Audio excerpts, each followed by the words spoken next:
একটি গ্রামে দুই বন্ধু বাস করত। তাদের মধ্যে অসাধারণ সখ্যতা ছিল এবং তারা সব কাজ একসঙ্গে মিলেমিশে করত। বছরের পর বছর তারা একসঙ্গে জীবন কাটালো, কিন্তু একদিন তাদের একজনের মৃত্যু হয়ে গেল। অন্য বন্ধুটি তখনও যুবক ছিল। একদিন তার দরজায় এক রহস্যময়ী মহিলা এলো।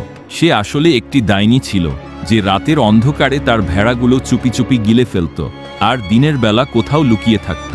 যুবকটি বুঝতে পারছিল না যে তার ভেড়াগুলো একে একে কোথায় হারিয়ে যাচ্ছে।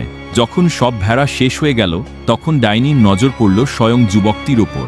সে তাকে শিকার করতে চাইল। যান বাঁচাতে যুবকটি দৌড়ে পালাল, আর ডাইনিও তার পিছু নিল। দৌড়াতে দৌড়াতে তারা এক ঘন জঙ্গলে পৌঁছে গেল। পথে সেই ভয়ঙ্কর মহিলা এক সুন্দরী নারীর রূপ ধরল। ঠিক তখনই সেখান দিয়ে এক রাজার বিয়ের বরযাত্রী যাচ্ছিল। রাজা তাদের থামিয়ে জিজ্ঞাসা করলেন, তুমি কেন এই মহিলার থেকে দূরে পালাচ্ছ? যুবকটি বলল, এ আমার সঙ্গে বিয়ে করতে চায়, কিন্তু আমি এটাকে বিয়ে করতে পারবো না। আপনার যদি ঠিক মনে হয় তবে আপনি এর সঙ্গে বিয়ে করতে পারেন। রাজা তার কথায় রাজি হলেন এবং সেই সুন্দরী নারীকে তার সপ্তম রানী হিসেবে গ্রহণ করলেন। এভাবে যুবকটি বড় কষ্টে সেই ভয়ঙ্কর ডাইনি থেকে মুক্তি পেল এবং নিরাপদে গ্রামে ফিরে এলো। রাজা যখন তার রাজধানীতে ফিরলেন, তিনি তার সপ্তম রানীর প্রতি বিশেষ মোহিত হয়ে পড়লেন।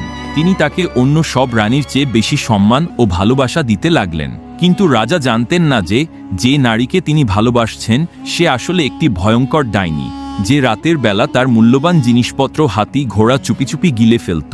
ধীরে ধীরে যখন রাজকীয় আস্তাবল খালি হতে লাগলো, তখনও রাজার কোনো সন্দেহ হলো না। এক রাতে ডাইনি চালাকি করে অন্য রানীদের মুখে রক্ত লাগিয়ে দিল।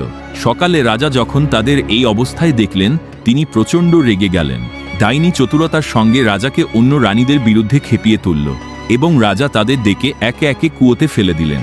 এখন সেই ডাইনি, যে সপ্তম রানীর রূপে মহলে এলো, সুখে শান্তিতে মহলে থাকতে লাগলো। ঈশ্বরের কৃপায় সেই কুয়ো যেখানে রানীদের ফেলা হয়েছিল শুকিয়ে গেল।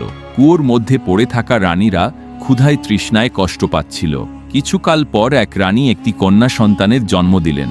অন্য রানীরা বললেন, বোন চল, এটাকে খেয়ে ফেলি। তারা শিশুটির 6 টুকরো করে ফেলল। 5 জন রানী তাদের নিজ নিজ অংশ খেয়ে ফেললেন, কিন্তু সবচেয়ে ছোট রানী তার অংশটি